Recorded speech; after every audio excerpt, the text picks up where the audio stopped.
brothers but not by birth, family but not by DNA. Dave and Adam are two of a kind, and they wanna borrow some of your day to talk into your ear holes about midi-chlorians and roller coasters. Those two things are unrelated, but so are they.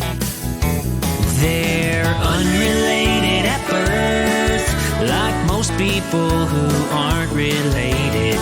Unrelated at birth, but they're brothers in a brotherly way. Now it's time for the phenomenal brother and the golden voice of the South. They're brothers from different mothers, but they're both really proud to be unrelated at birth. And welcome to Unrelated at Birth, where just like the two hosts, the topics we're talking about today are totally unrelated. But at the end, you'll see they really have an underlying relation. And speaking of Unrelated at Birth hosts, as always, I am the one, the only, the golden voice of the South, the human jukebox, Dave Adams, all the way from the top of the state of Alabama, Madison, Alabama, because like Alabama and even Madison, I'm on the top of my game. You're laughing, phenomenal brother, Adam Russell, all the way from the House of Mouse, the middle of Florida. Look, I was going to bring a football thing in, Adam, and say Alabama's on top. I picked up what you were putting down, man. I was there. I just, yeah. You know, shut your face. This is weird. First off, we didn't do a Facebook Live tonight, so I didn't get my ramp up, my warm up, my go get 'em type thing. Sure you did. We had a pre-show. Well, okay. Yeah, sort of. Yes, sort of. I'm not as good as people on Facebook Live. Wow. Well, I mean, you love our audience. That's how much you love our audience. I get it. I love our audience. But, normally I do. So for those of you who might be listening to the show for the first time, and those that don't, that are listening and have listened since the show's inception, we're doing something that we fully intended the show to be in its infancy. The whole Unrelated Birth. So Adam and I, we're going to start over. We're going to go back from the beginning. Adam and I, college buddies, didn't know each other for 20 years of our life, 18 years of our life. That's right. And everyone always said, we're brothers. You've got to be brothers. Well, no, we're unrelated at birth.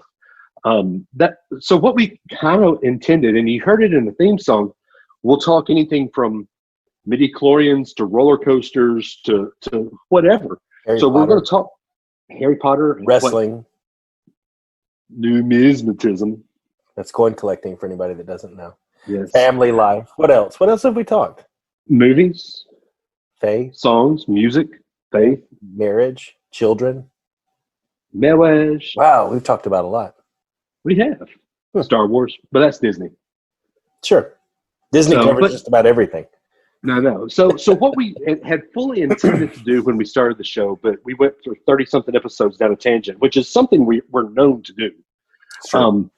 But we had intended to have two separate topics on each show. And at the end of the show, we're going to tie them all together. The topics really don't match. And you're thinking, how in the world are they going to match these two? Well, at the end of the show, you'll see why they are unrelated, but they have an underlying relation. I like that term. Underlying relation. It just sounds so mysterious. Is that better than when we were talking Hamilton and I kept talking about stop it. Stop sex it right scandals? Sex scandals? No, it just, the way you're saying it just sounds so mysterious. Underlying relation. It's like that old show, Unsolved Mysteries. Wait, no, that's Current Affair. That's Current Affair. Okay, that was horrible. Yeah. Anyway, so what's our first topic, Dave? Well, no, hold up. Before every topic, am I jumping the gun? You are. Before every week, I always have a good dad joke. Oh, yeah. You ready for the dad joke of the week? Yeah, I guess. Did you hear about the dog that gave birth on the side of the road? No, Dave. What happened to the dog that gave birth on the side of the road? She was ticketed for littering. Insert rim shot here. You didn't think I was going there, did you? Because I saw the eye roll. I saw it. You didn't know where that joke was going. Yeah, you got me with that one. Yeah. I'm laughing on the inside. You know when a joke truly becomes a dad joke, right? Yes, I do, but I'll let you say it. When it becomes apparent. I told Blair that one the other day. She laughed pretty hard at that one. That's her bag, Did man. she Those those kind of jokes are her thing. See, Hufflepuffs, man, we get the job done. Hufflepuffs, we get the job done. How many? What's that? Is that 2 Hamilton references in this episode already? Because it's coming out July 3rd on Disney Plus. Yes, it is. I'm excited. I cannot wait. Is that 2 or 3? 2 or what? 3 what? I think that's 2. 2 Hamilton. The third one, the direct reference to the show coming out on Disney Plus, is the third one. Yeah. So let's keep a running tally of how many Hamilton jokes or Sure. Hamilton. That's so we got 3 so far. I mean, I'm excited that it's coming out on July 3rd because we don't have to wait for it. That's 4. There you go. Okay, fine. I'm just excited that I get to be in the room where it happens. Oh, that's 5. Yes. Okay. Nice. All right. So let's go ahead and get into our first topic. I believe the first topic. Do you want to do your topic first or my topic first? Let's do ours. I mean, mine. I want to talk about ours. Let's do mine. I don't know. I mean, we got 2 topics. One of them is mine. One of them is yours. So Do you have a coin we could flip? no, Oh, dang. you got it. You got it. So what is your first topic? My first Mr. topic Russell? is fishing. Fishing. Fishing. I haven't been fishing in 20 years. I know, and that's one reason I want to talk this, man. Because so I have we have really kind of 3 lakes right near our house. I guess you would call them ponds in our Yeah, they're not subdivision. lakes. Yeah. Well, in you our have subdivision. a Well, big they're lake retention near ponds. Yeah, well, we live right near East Lake Toho, which is the big round one just south of the airport. And you. Then why does it take so long to get to the airport? what's that? Because you got to go around the lake. Oh. Okay. If you could get to the airport by boat, it would be a much faster excursion. Trust me. So, well, that and there's no direct road to anywhere in the Orlando metro area. You always have to get on one 3-digit numbered road to get on another 3-digit numbered road to get on something named after an astronaut. You know, that's how it goes. I guess we can say that astronauts, they get the job done. No, you can't use the same one twice. Sorry. Okay, fine. Okay, anyway. We're stuck at 5. But yeah, so I have discovered. Tell the story of tonight. Okay, that's 6. I'll allow that one. So I have been fishing with so I've been fishing since I was younger than my son now, who's 10. I'm trying to get both him and my daughter involved in it. And she just turned 6. Does Emma fish? She does, yeah. She's not She'll go with me. Slimy. No, she'll get the worms out and everything, man. Impressive. Yeah, she's gonna make a young man's heart go a pitter patter one day with that kind of stuff. But she, I'll take them both out, and most of the time when we go fishing, I put that in air quotes because it's me fishing and they're standing there watching, or they'll bring a game to play, or they'll walk around and collect sticks and rocks and stuff like that. But Aiden just caught his first official fish where he casted it, he set the hook, and he reeled it in the other day, which is great. But I have discovered this app called Fish Brain. Wait. What? So you're telling me that there's an app for fishing? It is like Facebook for fishing mixed with Weather Underground for fishing. What weather app do you use? Usually I use the Weather Channel or WAFF here in town. Yeah. So it's like a weather app and a social app mixed into one, because what you can actually do in this app is when you catch a fish, you take a picture of it. And when you open up the app and you allow it to have access to your photos, it scans your photos for pictures of fish. Okay? And it says, it looks like you have a catch. Do you want to post about it now? And you say yes. And you can mark on a map where you caught it, and you can say what lure you were using, what reel you were using, all of that. and it notes the time the picture was taken. And it actually uses machine learning, which I'm a tech guy. I'm in technology, right? I'm a tech guy. It uses machine learning of all of the posts that people have made and where they were, what they used, what time of day, what the weather was like, and all of that. And it mashes it together into a forecast. Okay, so And here's my take on it. It actually gives you a percentage chance of catching a specific species of fish in your location based off the hour of the day. Okay, that's not fishing. Okay, sitting at home not doing it for 20 years, that's not fishing. No, hold up. When my granddad went out fishing 20 years, 20, 30 years ago, he'd sit on a bank, he'd get his bass boat out, he'd use his depth finder, and go and just find a marsh and find. He had to know where to go. He didn't pull up his phone. They didn't have phones back then. He didn't pull up his phone to say, "Oh, 30 people caught a smallmouth bass when it was 50 degrees today. Okay, let's go fish here." He had to know the spots. Well, That's this doesn't. cheating. But this shows you on a map where What you're people have doing caught is fish. cheating, sir. Not okay. So here's the thing: when I stand on a bank and I throw my worm into the water, which by the way, June bug colored worms in our lakes around here are like candy for these things. Anyway, when I throw my worm in the water, I don't have a fish finder, a boat, or a depth finder to know exactly what's going on underneath me. I just throw it out, and I have to use my knowledge of structure and drain boxes and what I've caught where in the past to know what these other people are doing. But what's that? And what these other people are doing with this app. Oh no, all the data just shows you on a map where people have caught fish.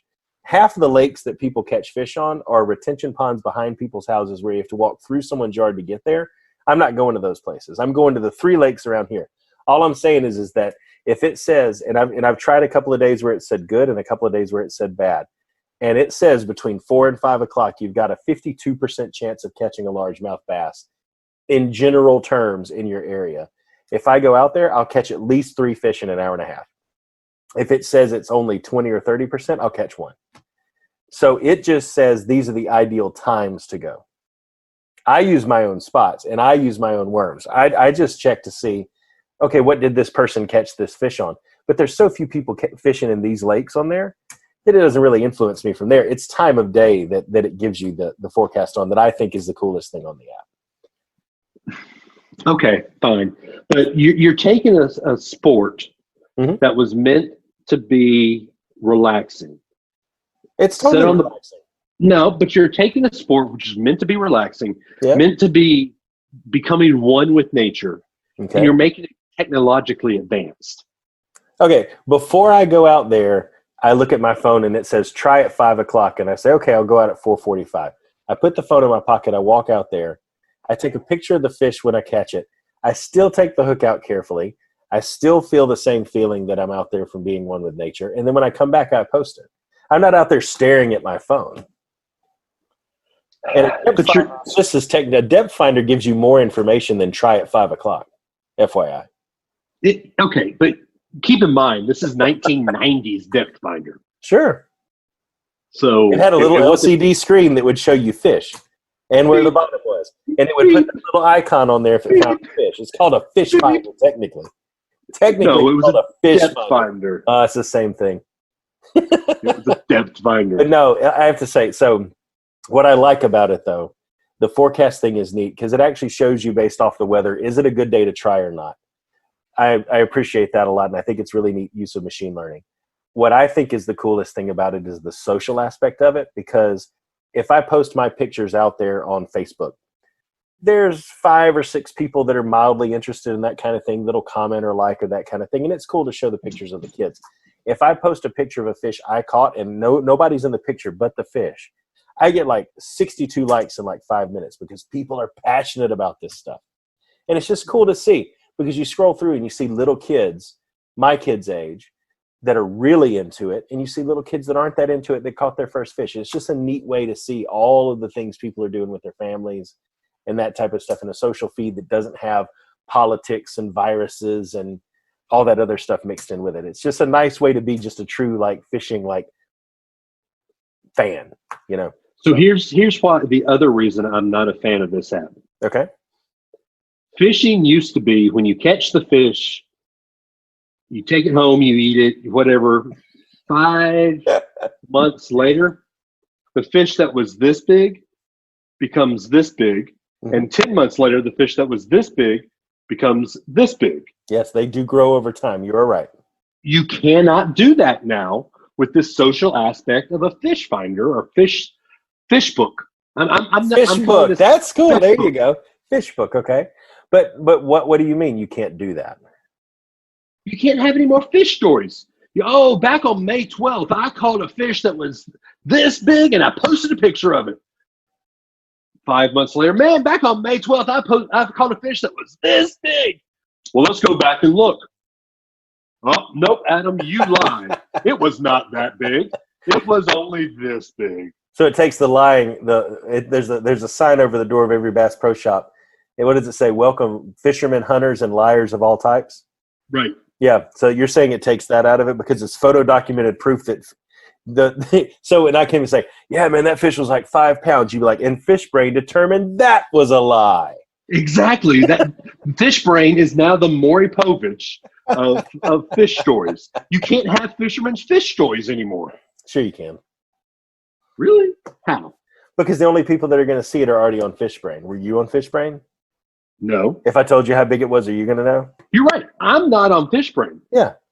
But your friends are these 63 people that like your picture in 5 minutes are, what if they're friends that you work with? What if they're people that you they're complete with? strangers. They're complete strangers. I tried to not be friends with that, and there's nobody else that I'm friends with on Facebook that's on that I can find. Yet. Hey, you know what? I invite everybody to join because I enjoy fishing for the sake of fishing. I don't have to lie about the size of what I catch. You also enjoy fishing to release. CNR is the worst kind of fishing. I am not eating a fish out of a retention pond. Then what's the point? Interacting with nature, man. You're interacting with nature to kill nature. What? Never. Fish. Yeah. Bite hook. Yes. Up on land. Yes. Could kill fish. How could that kill the fish? Can you breathe without oxygen, Adam Russell? Do you see me up there, honestly, in your mind's eye, struggling with a hook long enough to kill a fish? You never know. Emma might.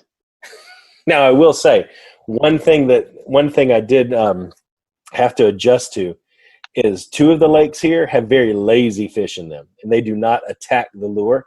So you have to let them like completely get it before you set the hook. And then you get them in the lip and that kind of stuff. But the lake up at the entrance to our subdivision, they will swallow that sucker whole. And actually, I have had 2 fish where I've had to get the hook out of their throat from that one because they attack it completely differently. I don't know what the difference is, but maybe I could ask Fish Brain. There you go. Maybe you could. Fish book. Fish book. But yeah, I have been doing a lot of that recently. I'll finish my work day and go out for an hour, and sometimes I take the kids with me. Sometimes they don't want to go. But I just wanted to talk about fishing for a little bit because that has been one of the things I've probably gotten into more than anything else personally since this whole thing started with being more at home and that kind of thing. Because without having to drive home and then you're rushing into supper time and all that, being here, I can just step out the door as soon as I'm done with work and head out there. So it's been fun. But we have to get you back into this now. We could, but you need to join Fish Brain. No, I'm not a big fan of Fish Book. No, you never even seen it. You don't even know. You didn't even know it existed. You're right, but yeah, I don't know. We'll see. We'll see what the Unrelated at Birth siblings think of Fish Brain or Fish Book or whatever you want to call it. Because as of right now, I'm not all about it. So you're not a fan. I mean, no. It's taking something that should not be technologically advanced and making it technologically advanced. Have you seen some of the technology on the bass boats on the Bassmaster Tour, dude? No, because I don't watch the Bassmaster Maybe. Tour. I tell you what then. We're going to have 2 live videos coming up soon on our page. Whenever that starts again, Adam and Dave watch wrestling, Okay. and then Adam and Dave watch a Bassmaster event. Because they had Major League Fishing that they were trying to start up before all this crap happened, where they were actually going to broadcast events over the internet in real time so that you could watch them and you didn't have to watch them after the fact. And you could actually pull up real-time stats and all of this kind of stuff. It was supposed to be really, really technologically advanced. I was going to get excited about that, but I don't know if they're still doing that. Okay. So Adam and Dave watch fishing, Sure. and Adam and Dave watch pro wrestling. Sure. I'll trade you one. I don't know how I can say no to this. That's 7. I like it. There you go. That was a good one. I think it's time that we take a break because we've been doing this nonstop. 9. So I guess we have to ask, what comes next? 10. Can we just meet me inside the next part of the show? No. Wait for it. Are you going down the list of songs on Apple Music? I just have to be satisfied, man. Well, so what are we going to do next? We're at 12 now. No, we already did wait for it. Sorry. Okay. We're at 12. So what are we going to do next, Dave? I guess we're going to talk about something one last time. 12 and a half. Okay. Well, no, come on. I've got one. If you just say what we're doing next, I have one. Come on. Virgil asked a question. Virgil, I know him. Come on. Okay. 13 and a half. Skylar defeated. 14. Okay. All right. Wait. Now it's time for the Adams administration. Oh, nice. There you go. 15. All right. Time for the Virgil asks a question. For those that don't know, Virgil is Adam's father. That's my daddy. And he is one of the most trivial knowledge people I know. Every time I'm around him, he's asking, did you know? And goes off on a subject. And then 10 minutes later, hey, I got something for you, Dave. And, Sure. Virgil, where do you come up with this stuff? He's a studier. He studies a lot of different things. He is. So we now, because we're Disney Plus people, we love Disney Plus in my household and in Adam's household. Forky asked the question. We came up with Virgil asks the question. So here is this week's Virgil asks a question. Hey guys, this is Virgil. I have the question for the week. Here we go. A comet will make its closest pass to Earth on May the 12th, coming within 51.7 million miles. It will reach its closest point to the Sun, the perihelion, on May 27th. If the comet continues to brighten on its current pace, it may become visible to the naked eye from May the 15th through the 23rd. Shortly after, it becomes visible to viewers in the northern hemisphere. If that happens, it will be seen low in the west-northwest sky after sunset and low in the east-northeast sky before sunrise. And here's the question. What is its name? I think it's Halley's, but to me, that's my guess. Yeah. And I'll say it's Halley's Comet, your obedient servant, D. Adams. Wow, we're going to make it all the way down the list, aren't we? You're looking, I see you looking at it on your phone, scrolling through the list of song names. I see you doing it on the video. I come in like a hurricane. Gosh. Anyway, so the name of the comet is not Halley's. I'm sorry, Dave. I actually got a notification about this earlier today and was reading up on it. It's the pretty name of it is Swan. It's like my Patronus. See, there you go. Yeah, the technical name is Patronum. Comet C2020F8, and it is actually bright enough to see with the visible eye, the naked eye, in the sky right now. and it'll get brighter Right now? in the end of the month. It's I can't just see anything. Yeah, thanks, Dave. Are you looking out the can't window? see Or it. looking against the wall? That's a window. Oh, that's a window. So it's just below the Pisces constellation. If anybody's interested in trying to take a look at it, for here, the way I was looking in Star Walk, and the way that the rotation of everything is happening, it barely crests the horizon at like 5 a.m. So I don't think we're going to get to see it this time around, but it could disintegrate at any moment, they say. So you might want to try to get a shot at it if you can. So if you want to watch it, what you'll be actually watching is the comet burn. Nice. And it's in the Pisces constellation, which is 17.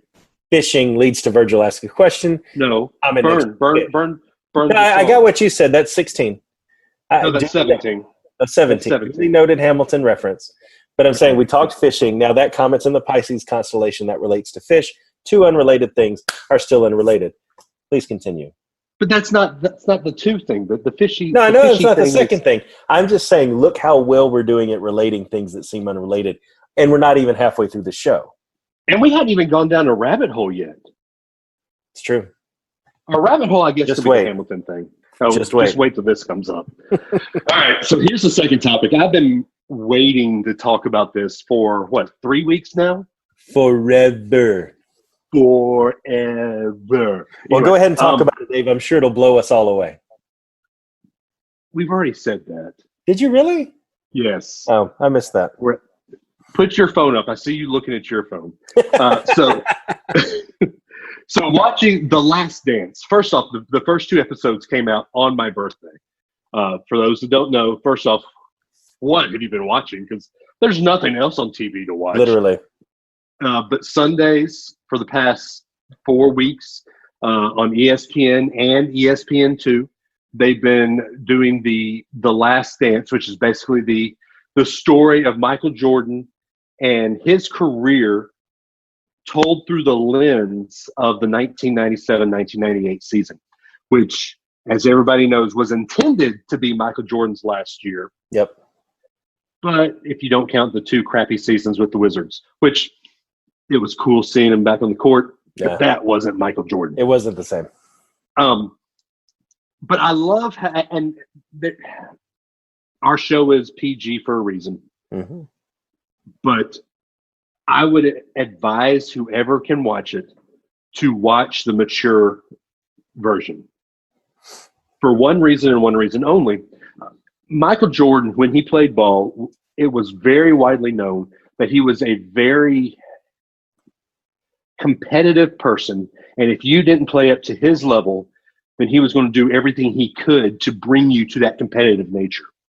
So it's really cool to see Mike with all these videos that we've never seen before of him at practice, getting in people's faces, blowing up on people, and hearing the stories of how the teammates hated him, but they also loved him. Like, have you seen the clip where Mike's throwing quarters and playing quarters with the white guy with the Jerry curl? No, I have not yet. Oh my gosh. He's sitting there throwing quarters at a wall and betting on quarters. Yeah. Because he's just that competitive. Yeah. This last week, I know you haven't watched it yet, but I really wish you had, because the last week was the Barons when he was with Birmingham. Played baseball in Birmingham, Alabama. And I remember that vividly because here in Huntsville, they had the Huntsville Stars, and it was also the double A team for the Oakland A's. And so I got to see Mike play here in town. And the only time I ever saw the Huntsville Stars Stadium, Joe Davis Stadium, sold out was when Michael Jordan was here. I got to see Michael Jordan up close and personal. And, I'm sitting here watching these clips of these games with my wife now, and I can remember exactly where I was. Mm-hmm. Every time they'd show the games in the 96, 97 season. I say, yep, I was at my big mama's house. We were all sitting there watching the game. Big mama, Papa, and me, everybody. We're sitting there watching this game. Mike does this next. Watch. He'll shrug here. He'll do this. And she's looking at me like, how do you remember all this? I'm like, this is an icon that kids these days, and I hate sounding like an old guy, But kids these days will never get a chance to really fully remember or know what it's like to have a full icon. There's always this talk of who's better, Kobe, LeBron, or Mike. Oh, ESPN's made a whole network out of that the last 6 weeks. You're right, but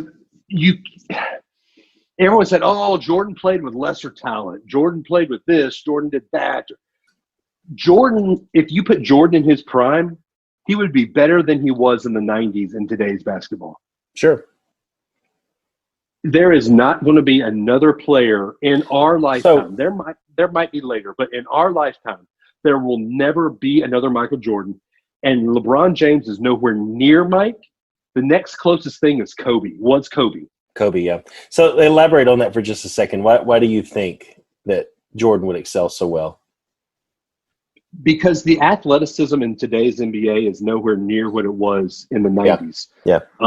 The other thing, too, is, you watch these games that they're showing from the 90s and late 80s and all that. Yeah. Final scores were 96-72. And, anytime you see someone score under 100 in today's NBA, it's a shock. Yeah, it's true. But if anyone scored over 115 in the 90s NBA, you're wondering what the crap happened. Where was the defense? There is no defense being played in the game today. Yeah, it's true. So if there's no one to keep Michael Jordan in check, and he played against some of the best defensive players and still scored 50 points. Yeah. Wilt Chamberlain's record of 100 points in a game would be obliterated by Michael Jordan 2 or 3 times today. Well, it's funny because I think that a lot of it probably has to do with how we followed it when we were kids. But I don't know that there are names that stand out and will stand out 10 years from now out of the current slate of NBA players to the volume and sheer number that there were from that 90s era in the NBA. I mean, you had guys like Charles Barkley and Karl Malone, Scottie Pippen, Michael Jordan. I mean, you could name just like Larry Bird. You could name like all of these players that you remember exactly what their style was and exactly what their way was. And there are a few. You got Kawhi Leonard. I can never say his first name. Kawhi Leonard. You got guys like that today. You got guys like Zion and all the ones like that, LeBron, Kobe. But it's not like every team doesn't have 2 or 3 of them. Right. Like you could probably at least remember a player from every team from the 90s, at least. Oh, I can tell you right now. Even if you casually followed the sport. One of the things I remember the most, and I wasn't a huge fan like you were, but I had the Michael Jordan memorabilia and watched Space Jam and watched the NBA. But I can honestly remember watching the Game 7 of the finals between the Jazz and the Bulls. It's Game 6, by the way. Game six, yeah, the last one, and at our youth group pastor's house.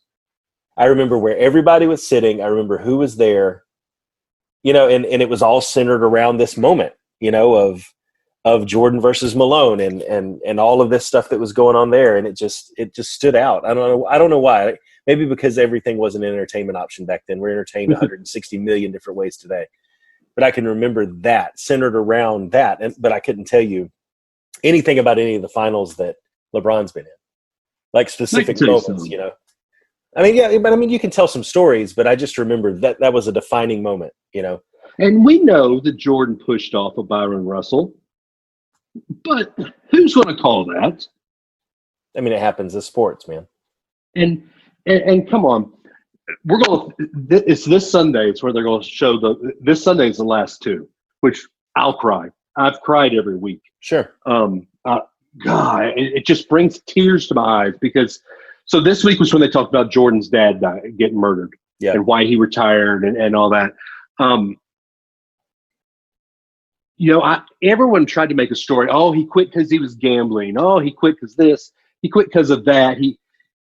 Honestly, I believe him after watching this week's show because this week he said, Dad was at every game I'd ever been to. Dad was at every game I've ever played. Dad's not there to watch me anymore. Yeah, man. The game he came back it was May 5th. I wrote it down. I can't remember the date exactly, but I remember where it was. So it was against Indy. It was crap, I got to find where I wrote. May 19th. So we're coming up on it. Sure. May 19th, 1995, at Indianapolis. I remember he came back, wore the 45, I had one of those. which I've still got that one. Right? Yeah. When my basement's remodeled, it'll be hanging up in my basement. Yeah. I'm going to shadow box that in my Hank Aaron jersey. But, you know, he talked about how he just sat on the bench watching the moment pass. And he looked up in the stands, saw his mom, and just started crying. Yeah. He said it didn't hit me until the emotion of playing a game without my dad. Yeah. And then his game 1 of the NBA Finals. No, it was game 5 where they beat I can't remember, but it was the next season. Game 5 where they beat Charlotte. That's right. Okay. Yeah. The 96-90 or 97-98 season. By the way, BJ Armstrong's a little Careful. can't say the word. But the game 5 was on Father's Day. Yeah. Without his dad. It's tough, man. If you have been, you and your dad are close like that. Mm-hmm. Yeah. If this is nowhere near, but say you're Imagineer at Disney and you get handed next Star Wars. Yeah. And your dad dies in the middle of it. Virgil, I'm sorry. You're not done. But this is a hypothetical. Right, hypothetical. You know, a part of you would be missing. Sure. And so I understand why you look at everything through a different lens. I mean, it changes your way of thinking about it, and it just kind of is always there at that point, you know, those types of things in life. And I mean, the fact that he came back alone shows how much he loved the game, because he didn't have to. He could have totally walked away. Now, should he have probably walked away, especially before the Wizards? Maybe. Oh, you know, yes. Even if he should never come back. Somebody should have looked at him and said, you know, Michael, I know you have Washington on your side. How'd you get that one? See? I like it. I like it. That's what, 18 or 19? 18. Hamilton references? Anyway. But yeah, I remember the 45. I remember all that. And I think that's the problem with the debate of who is the greatest of all time, is there were players that were at Jordan's level before he came on the scene. Yeah, Wilt Chamberlain and, you know, Oscar Robinson, you know, you can name 100 of them, but they had players at that level before then. But the way the 90s came about and the way our whole generation was shaped with everything being televised and licensing deals and all of the things that really came, Space Jam, I mean, it being in a movie and all that stuff that came around about that time, he was the first one in that kind of visible era. And whether or not somebody else ever comes along that's just as talented, until we're long gone, you'll never be able to convince anybody from our generation that any player is ever going to be better than Jordan, because it was just such a big part of our lives. The dude was everywhere. He was in McDonald's commercials and movies and basketball and all the stuff. You know, starting lineup just came out around that time. Trading cards got big around that time, and it was just everywhere. You know, you were immersed in it. And you're just not immersed in it because there's a million other things to spend your money on and spend your time on now, you know? Right. So, I can remember, this is when I became a brand whore. You know, I always laugh and say, oh, I'm a brand whore, blah, blah, blah. Yeah. But I can remember this is when I became a brand whore, because we were getting fit for shoes at Foot Locker. The only pair of shoes that really, and I got big, narrow feet. that is true. Yes. The only pair of shoes that fit me to play basketball in was a pair of Patrick Ewing basketball shoes. Yeah. And it had the 3-3 on the Oh, Achilles. yeah. Yeah, you know exactly which one. Were they orange too? Was the numbers orange? Yep. You know, Even exactly. worse. Yeah. Oh, yeah. So, you know, the Bulls and the Knicks had a huge rivalry. Mm-hmm. And these were the only pair of shoes in the entire mall that fit me. The guy brought them out. And I saw exactly which ones they were. I looked at my mom and she says, David, don't even say anything. Ended up, we had to buy those shoes because Yeah. I played a whole season. I felt like doing the whole Michael Jordan with the flag thing. You know how he draped the flag over Reebok? Oh, yeah. If I had any wherewithal, if my mom wouldn't have killed me, I would have taken a black magic marker and gone to those shoes. Yeah. But that was the first time I became that way because of that. Yeah, sure. I was always more of a pump guy. Reebok pumps. They made me jump higher, dadgummit. All right, Shaq. Okay, we can go on forever to talk about this, but I think it's about time, Adam. All right, it's time to show them how they're related. I mentioned it a little bit on the fishing. This one's on me. This is how it's related is on me. You got it. And we'll try to do this without tearing up. But the reason these are related, I haven't been to fishing for 20 years for one reason. It's what me and Papa enjoyed doing. Both of my granddads fished.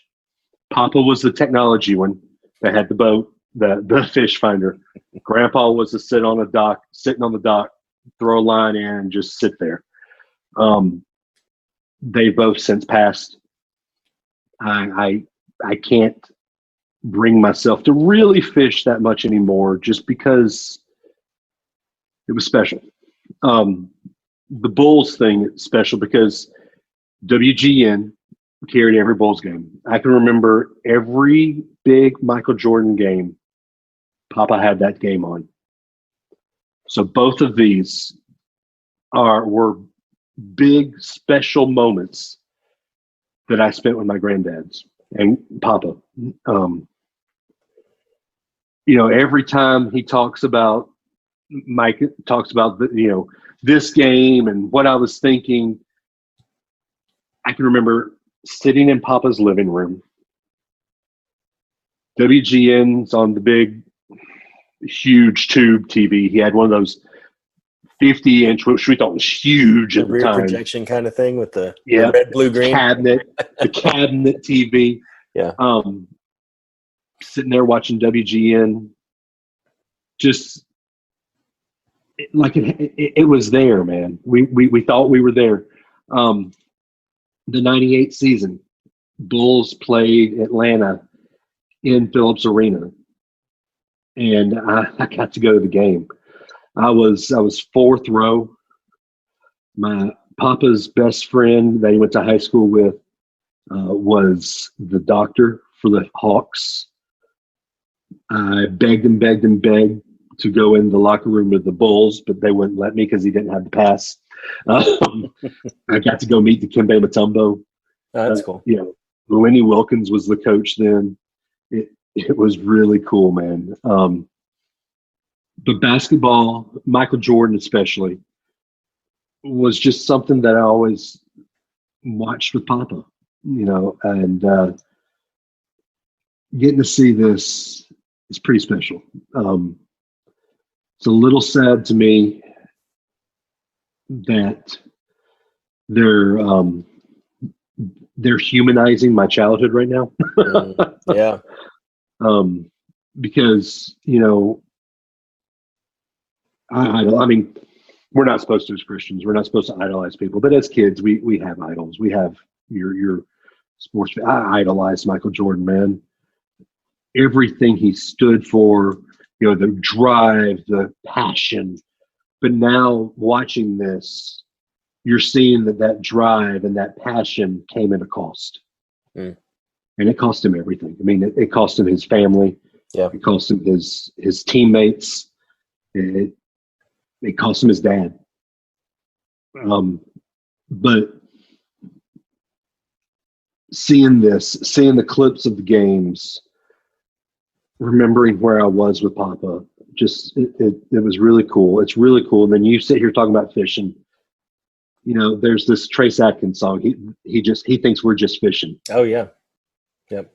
You're not just fishing. No. You're making memories with your kids that they'll remember for the rest of their lives. Because here I am, a 39-year-old man, remembering going with Papa to Goose Pond Colony up here and fishing on his boat, going to these marshes. I'm thinking, He says, there's a log there. There's no, and then he's pulling up That's where you bass got to go. Yeah, man. right? Exactly. Oh, yeah. And you're talking about these bass stories and trophy bass and I can remember. I don't even know where this is. I think Meemaw's got it somewhere in an attic.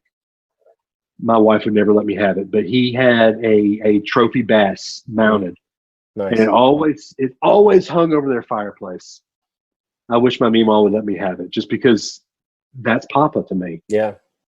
I didn't catch the largemouth, but Still. Papa did, and it's a memory of Papa's that maybe Meemaw let me have it, and I'll hang it in my. I was going to say, you have a room for that now, man. Yes, I do, but it's not finished yet. Plus, that gives you time to work out the negotiation. There you go. So there you go. That's how they're connected. That was a good connection, man. Yeah, it is. It's 20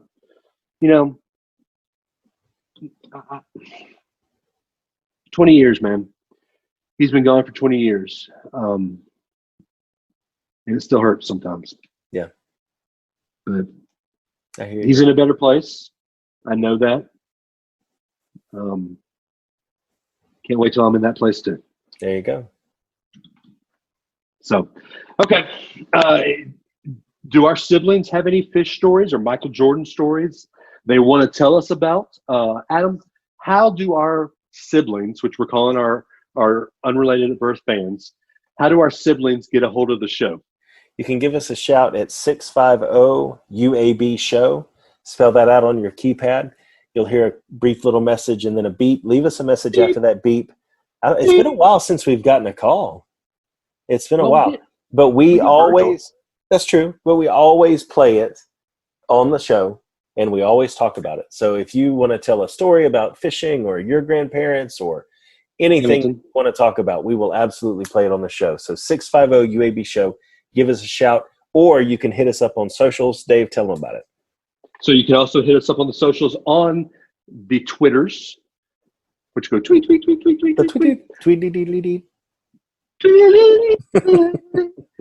Anyway, but I am at DAdams419. He is at Runtide Run. The show is at Not Related Bros on Instagram. DAdams419, Runtide Run, Unrelated at Birth. Find us on Facebook. Facebook.com/Unrelated Birth. Join the Facebook fan group, Unrelated at Birth fan group, I think is what we called it. Listener group. We always have we post crazy stuff in there. In fact, Cal Gilbert talked about Hamilton being on, Hamilton's going to be on Disney Plus today. You'll have Alexander Hamilton, you'll have Aaron Burr, Sir, and hey, that's two. Washington and his right-hand man.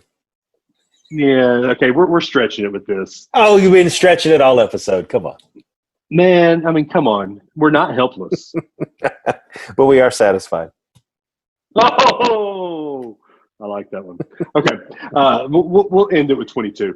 So also we have our Patreon, patreon.com/Unrelated at Birth. We're not going to beg. We're not going to plead.